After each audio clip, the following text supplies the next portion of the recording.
estamos hablando de este grupo de élite, este grupo pequeño que tenía Jesús, unos pocos, los de confianza, el círculo más íntimo, no significa que eran los mejores, ¿ya? Si recordamos nosotros lo que vimos la semana pasada, ¿ya? Dios escogió a sus apóstoles, a sus seguidores, a quienes iban a estar con Él, personas comunes y corrientes, ¿ya? Distintos estratos sociales, sí, había gente acomodada, había gente normal, ¿ya? Había gente muy honrada y había ladrones, también sinvergüenza, como los que cobraban los impuestos de más. Eran seres caídos, pero Dios los ocupó para extender su reino. Por lo tanto, cuando nosotros miramos la palabra de Dios, tenemos que recordar algunos eventos importantes relacionados con la vida de Pedro que estamos mirando desde la semana pasada, ¿ya? Él participó de la pesca milagrosa, el primer encuentro con Cristo, se multiplican los peces.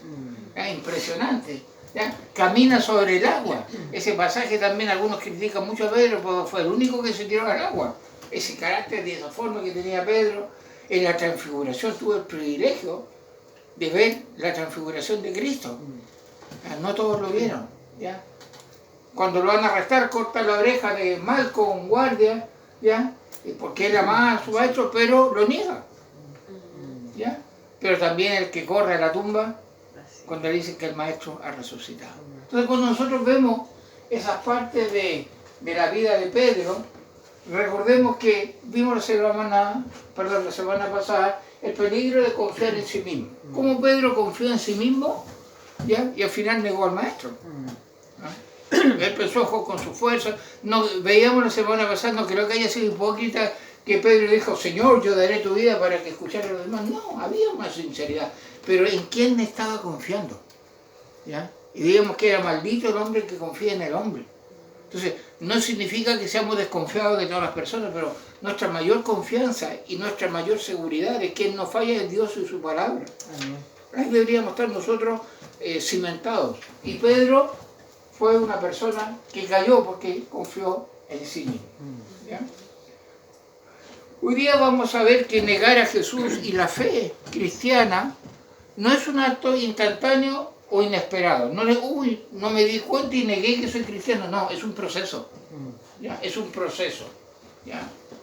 Y en la escalera descendente de la vida del apóstol Pedro, que al final niega a Jesús, hay un escalón que debemos conocer. Pedro empezó a bajar, podríamos decir, hasta que, bueno, culminó con la negación del maestro, con el llanto amargo, pero vamos a ver que no termina ahí todo, pero sí hubo un proceso. Y cuando usted y yo llegamos a negar a Jesús, es porque hubo un proceso anterior. No es algo que instantáneo, ¿ya? Es algo que se empezó a desarrollar. Negar a Jesús no es solamente, por ejemplo, decir que no le conozco, que no soy angélico. No, no es solamente eso. Sino que negar a Jesús también lo podríamos describir como vivir en forma contraria, violando los principios de su palabra. Yo hablo de Dios, digo que soy cristiano, que alabo al Señor, qué sé yo, pero mi vida dice lo contrario, ¿ya? Es decir, hay una inconsecuencia con lo que digo creer. Una cosa es lo que digo y la otra es la cosa que vivo. Y la gente lo nota. Bueno, no era cristiano. Como dicen por ahí, no es canuto, dicen acá en Chile. ¿Ya? ¿Qué pasó? ¿No habla tanto de Dios? O si en otro aspecto es católico, mira, se da con una piedra al pecho y mira lo que hizo. ¿Ya? Que mis hechos hablan más fuerte que mis palabras y dicen que Dios no es mi Señor, no es mi Salvador, no tengo esta cosmovisión. Eso es una forma de negar a Jesús, negar el cristianismo, ¿ya? Porque lo que la gente ve en mí no son palabras, son hechos. Y los hechos siempre hablan más fuerte.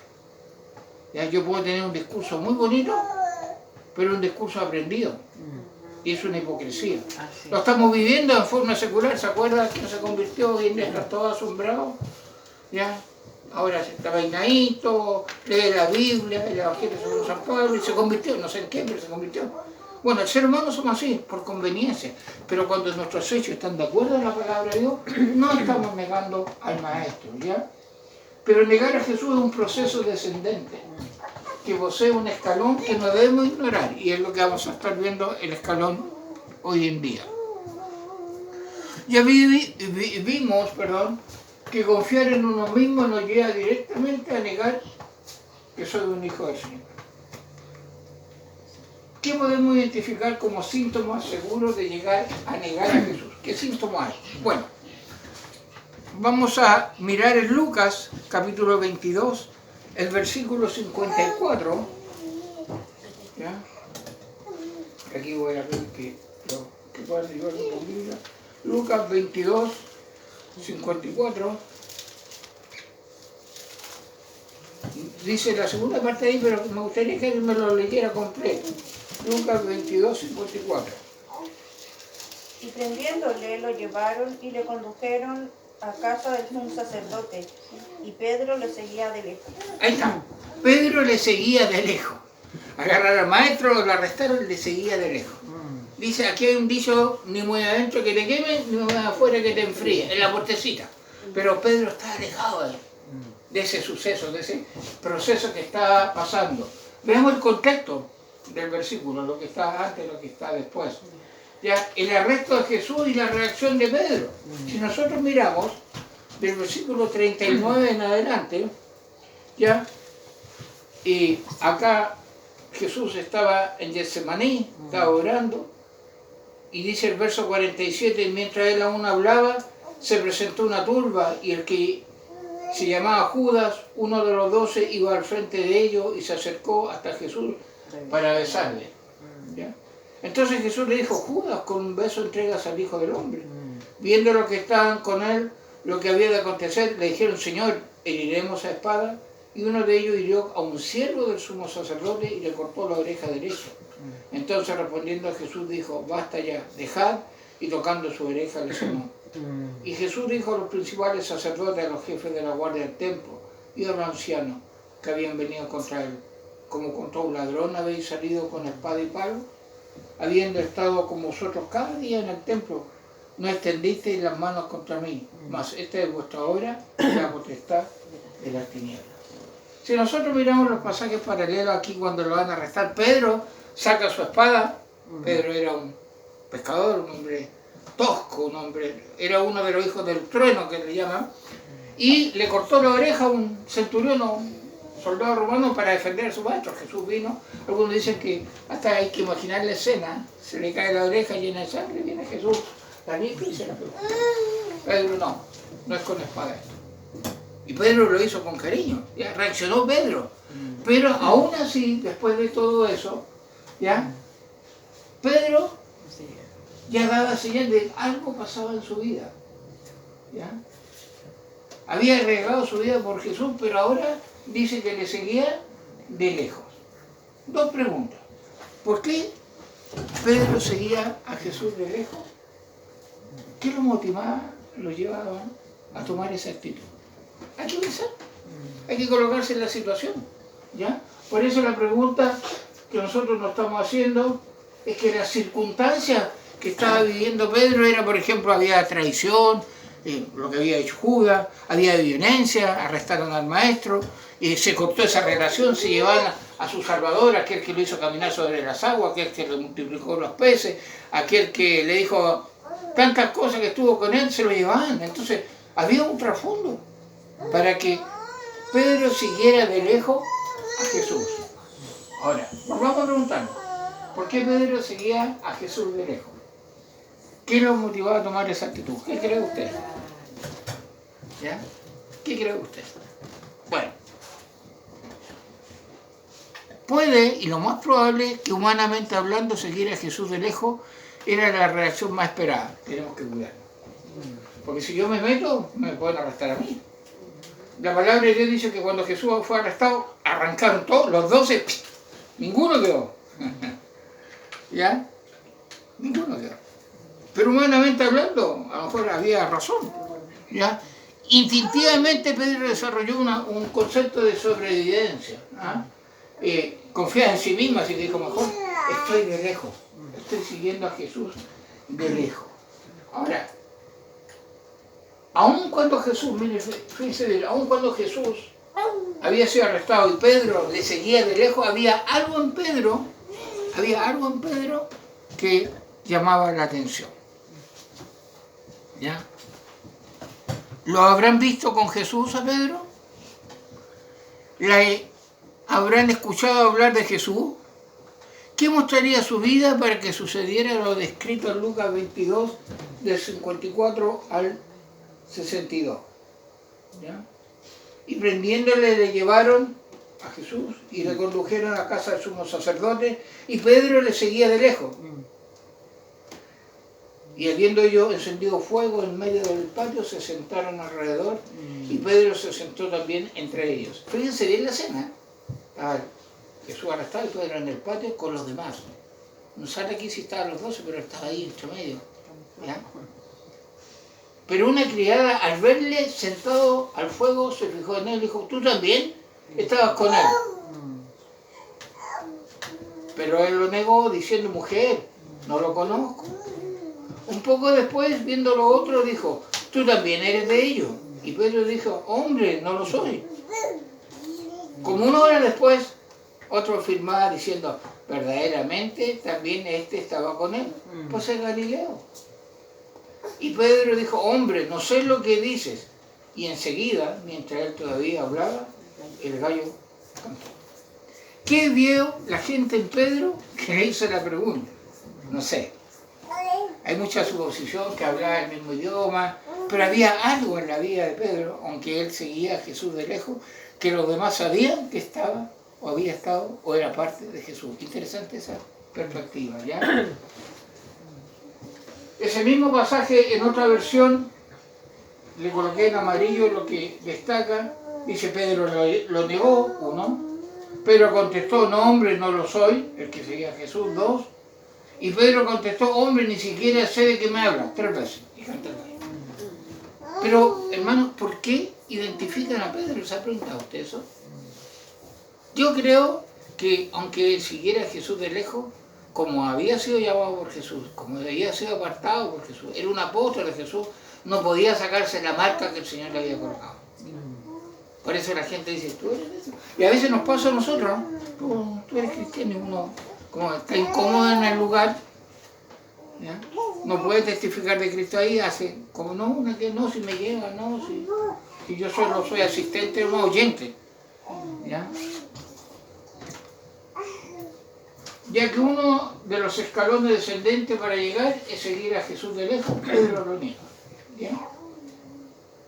¿Cuáles son los síntomas inequívocos de estar siguiendo a Jesús de lejos? Vamos a ver 2. Un descuido y muchas veces un total abandono de mi vida de oración. Ya no estoy orando. Apurado doy gracias a Dios por los alimentos. Ya no estoy orando. No es necesario. Me aburre orar. Escucho a alguien orar más de 5 o 10 minutos y empiezo a cabecear. Mi vida de oración está... Algunos ya no hay oración. De repente a lo mejor, Señor, ayúdanos, o gracias, Señor, pero una frasecita cortita de 5 segundos. Pero no hay ese tiempo de intimidad con el Señor. Ese es un símbolo que estoy siguiendo a Jesús de lejos. Un síntoma inequívoco de que tarde o temprano le voy a negar. Y después de negarle, una de las consecuencias es que voy a tener que llorar amargamente. Y se van a escandalizar de lo que salga a la luz. Otro síntoma es el haber dejado o descuidado mi lectura y estudio bíblico. Hoy día es imperdonable no estudiar la Biblia. Hay tantas páginas de internet, hay tantos recursos, pero hay algunos que no escuchan la Biblia, no escuchan la palabra de Dios. Yo siempre me he preguntado, esos devocionales que mandamos en la mañana para que usted busque, ¿cuántos lo leen? No quiero preguntar para no defraudarme, ¿verdad? Yo inocentemente digo, todos lo leen. Pero eso es para que usted busque la Biblia y lea. No le estoy pidiendo que estudie, sino que lea. Los versículos, dejé un tiempo de mandar los versículos, pero los pensamientos que manda Carmen, ¿ya? El versículo, el audio, cuando me llegue el audio y se lo mando, ¿lo escucha? Sí. No, si yo ya tengo ¿se da cuenta de eso? No, han llegado a ciertos niveles, decía una vez un pastor espiritual, que ya no les cae más conocimiento, ni están llenos, pero no están llenos de las cosas del Señor. ¿Ya? Síntomas de seguir a Jesús de lejos. En mis prioridades espirituales, tengo como prioridad lo que está en el lugar húmedo, tengo como prioridad congregarme, tengo como prioridad hablar a otros de Cristo, tengo como prioridad buscar la voluntad del Señor. A veces uno dice, sí, lo tengo. En el WhatsApp aguanta, Instagram aguanta. Pero usted lo mira a la persona y está haciendo lo contrario. Yo amo a mi Señor, pero hago lo que yo quiero. Algo está pasando. Dios tenga misericordia de nuestras vidas. Aún así puedo estar siguiendo a Jesús de lejos. No estoy diciendo que no lo está siguiendo.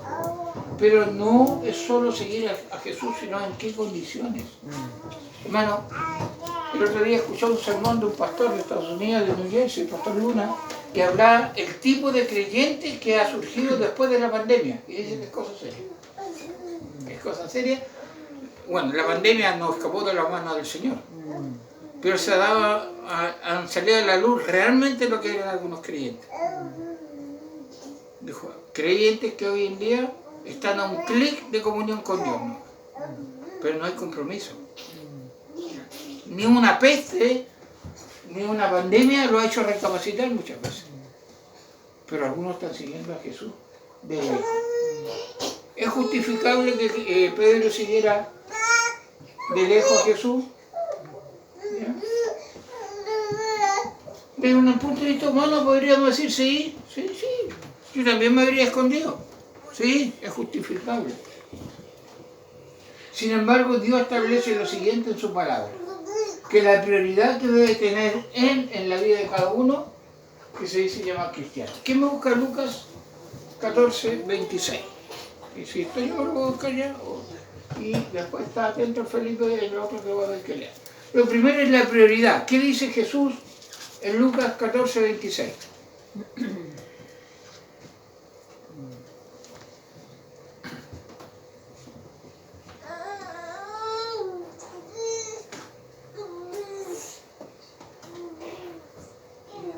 Si alguno viene a mí y no aborrece a su padre y madre y mujer e hijos y hermanos y hermanas, y aún también su propia vida, no puede ser mi discípulo. ¿Usted es discípulo del Señor? ¿Usted se dice cristiano? Ya. Usted dice, pero ¿cómo voy a aborrecer? Se lo voy a colocar en otra versión para que quede más claro. Si alguno de ustedes quiere ser mi discípulo, tendrá que amarme más que a su padre o a su madre, más que a su esposo o a sus hijos, y más que a su hermano o a su hermana. Ustedes no pueden seguirme a menos que me amen más que a su propia vida. Y hermano, por eso a veces es peligroso escuchar de labios de un cristiano, ya no viviría más si me falta tal persona. ¿Por qué? O sea, hay dolor, sí. Uno tiene que amar, honrar, cuidar, pero el amor superior tiene que ser el Señor. Si yo amo al Señor por sobre todas las cosas, puedo amar bien a mi esposo, a mi esposa, a mi hija, a mi padre, a mi madre, a mi hermano. Pero si lo amo a ellos, no estoy amando al Señor. Yo siempre en son de broma le digo a mi esposa, ¿y qué harías si yo me muero? Yo quiero escuchar un no sé qué haría sin ti. La respuesta de ella dice, yo lloraría, pero tengo que seguir. Porque mi prioridad es el Señor. Y yo le hago como broma, le digo, bueno, si tú partes, yo esperaría un tiempo prudente para volver a rehacer mi vida, unas 3 semanas, 4 semanas, y se reía ella, ¿verdad? Oye, no porque, o sea, cuando dice el Señor, aborrecer es amar más que.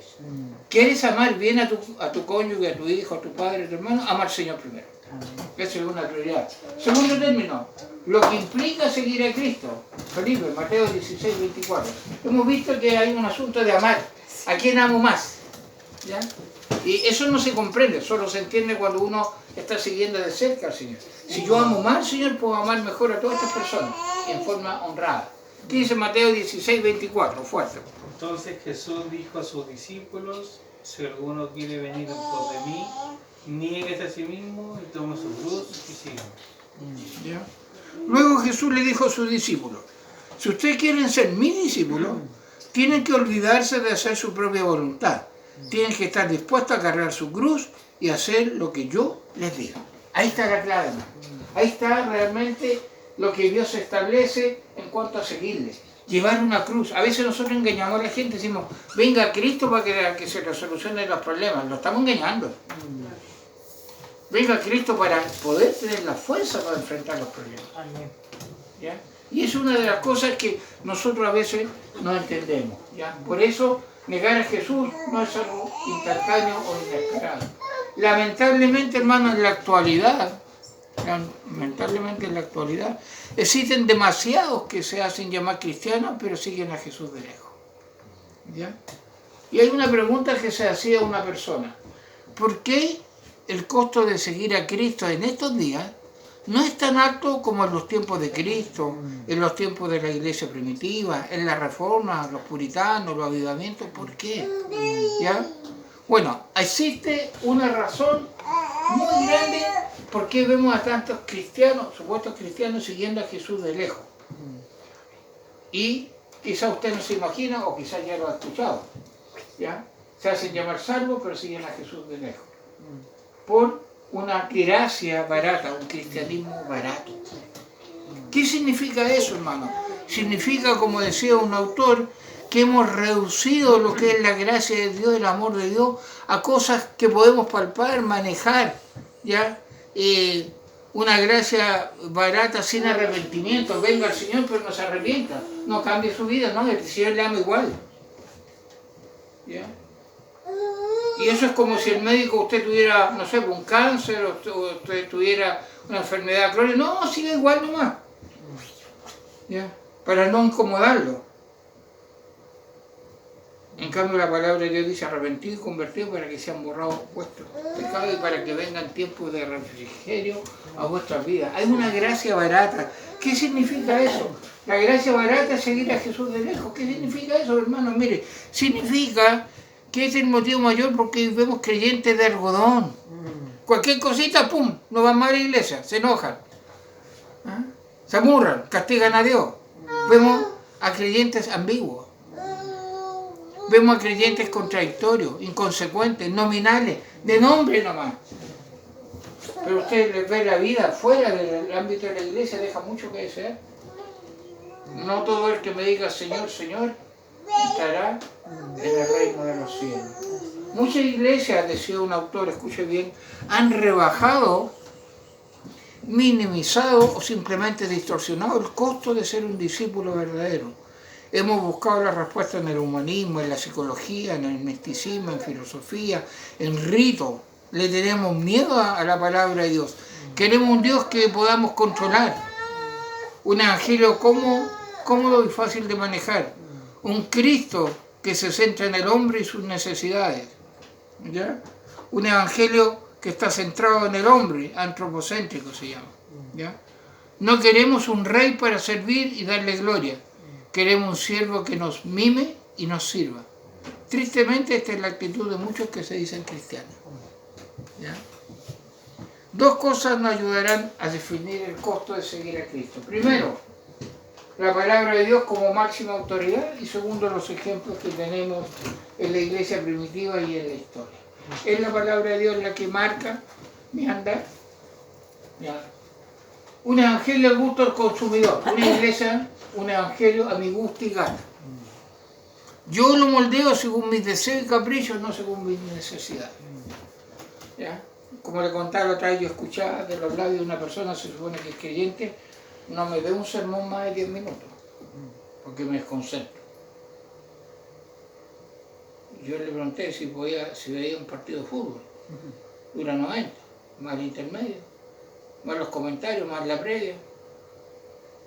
Pero no, yo soy de tiro corto. Bueno, dije, se nota cómo está su vida espiritual entonces. ¿Ya?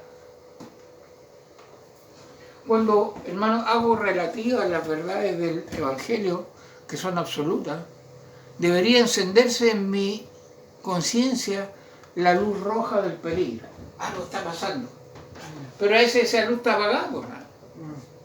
Cuando relativizo, no, sino, ni que ahora han legalizado el pecado, a lo bueno dicen malo, a lo malo bueno, entonces el creyente ha caído en el mismo juego. No es para tanto esto, si es amor. Y empieza a tergiversar de una manera escandalosa la palabra de Dios. ¿Ya? Si no hago caso a la alarma, debo asumir las consecuencias. ¿Ya? Tengo que asumir las consecuencias. La persona que va manejando un bus y sale la alarma que pasó a la velocidad y sigue, tiene que atenerse a las consecuencias. ¿Se habrá dado cuenta Pedro que seguir a Jesús de lejos era el camino hacia la negación a aquel que tanto amaba? ¿Qué piensa usted? ¿Se habrá dado cuenta? Me doy cuenta yo que ese cristianismo relativo, poco comprometido, tarde o temprano me llevará a un fin que realmente no deseo vivir. Me doy cuenta realmente, no. Creo que así, estando de lejos, no me piden más, no mayor compromiso, lo que me piden, pero no más allá. ¿Cómo voy a terminar? Primero Pedro se confía en sí mismo, después sigue a Jesús de lejos, ¿ya? Le niega.